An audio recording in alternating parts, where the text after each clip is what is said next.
Assalamualaikum warahmatullahi wabarakatuh.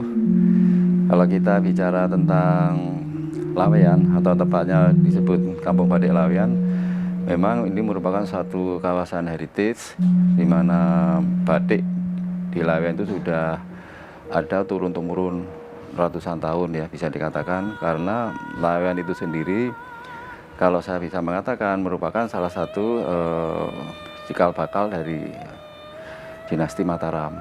Karena menurut sejarah bahwa Ki Ageng Henis itu menurunkan Ki Ageng Pemanahan.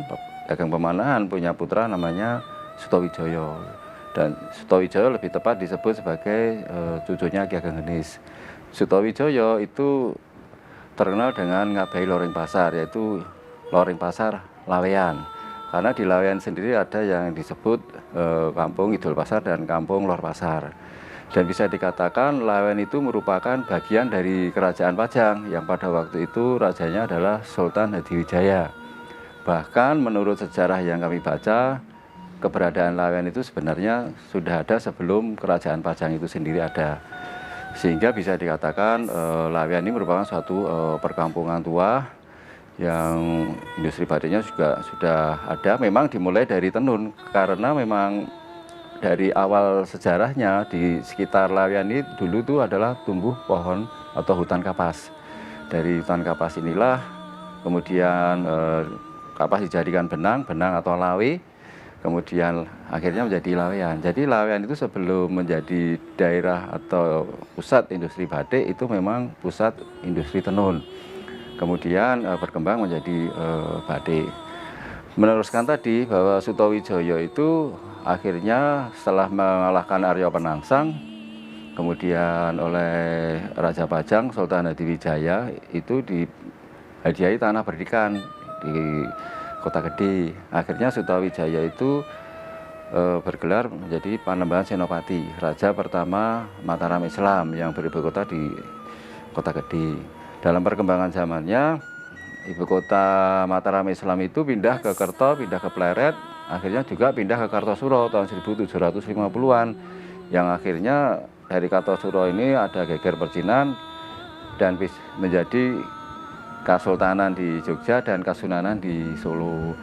Sehingga bisa dikatakan bahwa Laweyan ini 250 tahun sebelum Solo itu ada. Dan ini merupakan satu kawasan heritage yang luar biasa.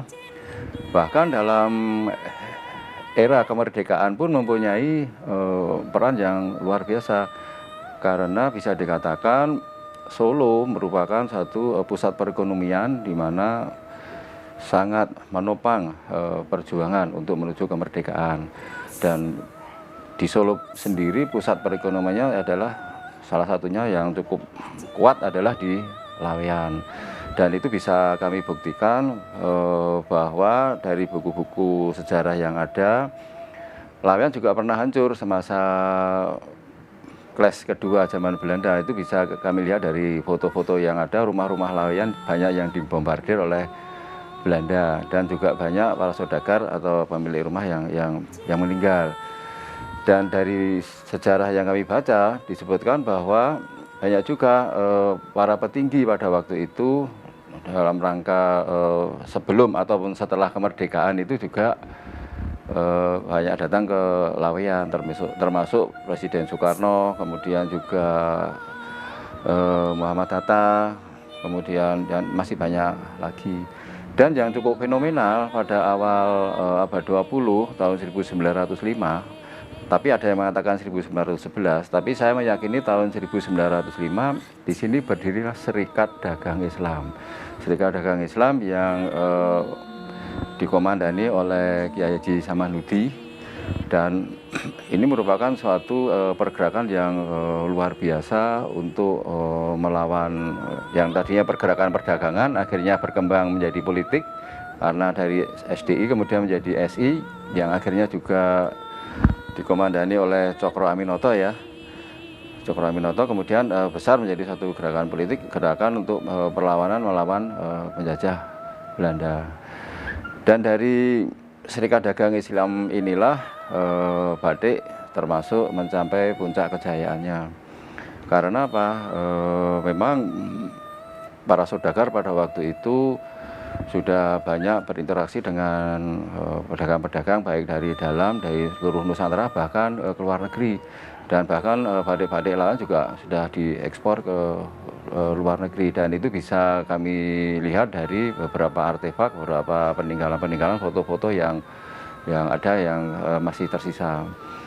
Sehingga tidak salah orang mengatakan bahwa Laweyan satu sebagai salah satu kawasan pusat perjuangan, Laweyan pusat perekonomian, Laweyan suatu kawasan heritage yang luar biasa, yang di situ memang sampai sekarang pun masih tumbuh ya. Jadi ada satu kawasan yang unik, kemudian kegiatan budaya termasuk batik itu meskipun mengalami pasang surut, tapi alhamdulillah sampai sekarang pun masih tetap lestari.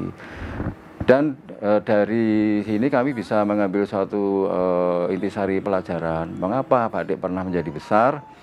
Karena berdasarkan riset yang pada waktu itu salah satunya dilakukan oleh Bank Indonesia, bahwa ternyata semasa kerajaan semasa SDI itu sebetulnya ekonomi syariah sudah dijalankan, dan inti dari ekonomi syariah adalah kemandirian, dan yang kedua adalah tolong menolong. Nah, inilah yang menjadikan batik menjadi besar dan berperan dalam era perdagangan dan perekonomian di Indonesia, dan sebagai salah satu penyokong perjuangan untuk Indonesia merdeka. Jadi batik itu dalam pergerakannya kan pasang surut. Salah satu sedikit keprihatinan kami itu adalah mengenai pengetahuan ya, atau kesadaran, mohon maaf, tapi tidak semua ya. Ya, kita alami adalah bahwa kesadaran akan pelestarian budaya. Jadi pelestarian budaya inilah yang sebetulnya yang cukup memegang sesuatu itu tetap eksis. Dan saya mengatakan Laweyan hancur karena bisa dikatakan kami sendiri kurang memahami tentang masalah budaya, dan kami juga kurang memahami tentang sejarah. Dan akhirnya batik itu memang tahun 70-an itu sudah mengalami penurunan ya, karena pada waktu itu muncul industri baru ya, yang kita sebut printing. Itu bukan batik, tapi pengetahuan masyarakat kan itu disebut batik, sehingga belum bisa membedakan mana batik, mana yang bukan. Dari sinilah akhirnya batik tradisional tenggelam. Tenggelamnya batik tradisional inilah saya selalu mengatakan kami ada satu masa generasi yang hilang ya. Karena saya mengalami sendiri, sesepuh mengatakan kalau nanti sudah selesai belajar ya kamu pergilah, kami untuk istilahnya itu untuk menjadi pegawai atau menjadi apa, jangan bergerak di bidang batik karena batik tidak menjanjikan. Nah, inilah kami mengatakan kami kehilangan satu generasi selama hampir 30 tahun lebih ya. Tapi alhamdulillah kami menyadari setelah tahun 2004 kami kebetulan ada beberapa teman yang termasuk pada waktu itu juga mengadakan riset di kampung kami. Loh, ternyata kampung Laweyan itu luar biasa. Tapi mengapa kondisinya sekarang kok hancur, banyak ditinggalkan? Oh, ternyata dari situlah kami menemukan sebab musababnya, dan kami sadar ini harus kita bangkitkan lagi. Akhirnya tahun 2004 kami berdasarkan rapat LPMK pada waktu itu mendirikan yang namanya Kampung Batik Laweyan. Tapi sebelum itu kami memang ada presentasi di beberapa tempat, termasuk di kelurahan, kecamatan, bahkan di depan wali kota pada waktu itu, dan beberapa dinas di Bapeda, untuk meyakinkan bahwa kampung kami ini sebetulnya potensinya luar biasa, tapi sekarang dalam kondisi kurang terawat.